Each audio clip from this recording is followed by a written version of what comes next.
Now this one's going to be just a little bit different today back here in No Bucks Garage.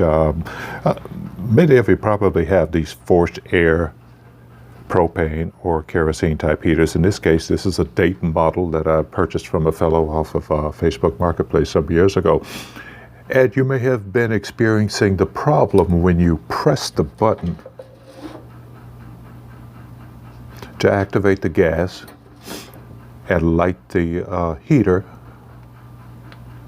What's supposed to happen is the button is supposed to be held in for about 10 seconds until the sensor, which is inside the tube, let's see if I get something to point to it right there.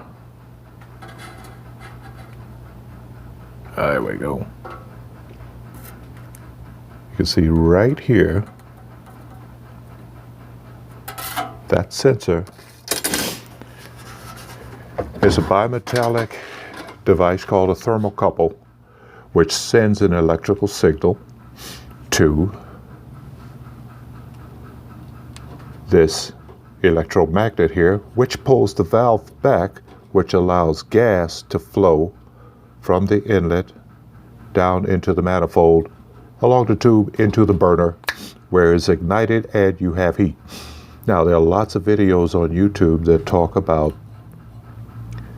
checking this and repairing this. The first thing that they tell you to check is indeed check out that sensor. Now,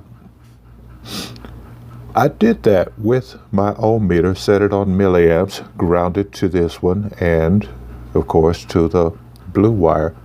And I actually took the whole thing apart, basically. Everything had to come out. The fan had to come out and everything. But when I checked out the sensor, it checked good, which left me with a quandary. What in the world was going on with it that prevented it? Now, some people recommend defeating the valve here, which is doable. But I have inquisitive grandkids that come over from time to time, and they like to twist and turn knobs, so I elected not to do that, instead to find out. Now, this particular Dayton heater has a circuit board on it. What I discovered was this plug was plugged into this part previously, and of course it has the yellow wire going to the electromagnet and the blue wire going to the thermocouple inside the heater. Common sense says this is where the circuit gets closed, but how? It goes through the circuit board somehow. What I discovered was, although the thermocouple was functioning properly, current was not going to the yellow wire, which activated the electromagnet here, which pulled the plunger back, allowing gas to flow. When I unplugged, as you can see, this has already been unplugged and actually cut. I unplugged this wire, try to get this thing to focus, it won't, and jump at the two terminals and applied the heat to the thermocouple. It actually activated and functioned as it was supposed to. So there's your quick fix. This saved me quite a bit of money, although I do have to say I did want to go purchase the Ryobi hybrid heater at $149. But you know, here at the No Bucks Garage, we don't call it No Bucks Garage for nothing. I could go purchase it, but why? When all I had to do was take the blue wire from the thermocouple, cut it from its connector, and simply splice it to the yellow wire at the electromagnet for the plunger. Now I have the safety feature, so in case anything happens, the fan stops, the overtemp sensor happens, or my nosy grandson comes by and turns the knob, no gas will flow filling up the room.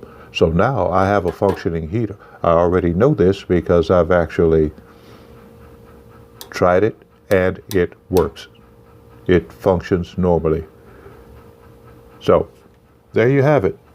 These things can be bought at Some of the big box stores include the Harbor Freight for right around $100. This one is a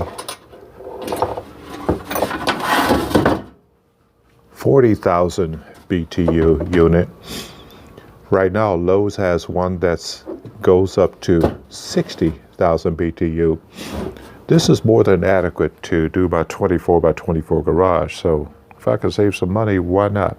So that was my fix. Now I have heat, even though it's going to be almost 60, ouch, 69 or something degrees today. There is the fix right there, and it didn't cost me anything but time and that little splice connector right there. So there you have it. Separate the wire off the board, which no doubt controls a relay or is controlled by a relay. Splice them together, and your thermocouple will function just like it always did. There's your quick heating tip from the No Box Garage.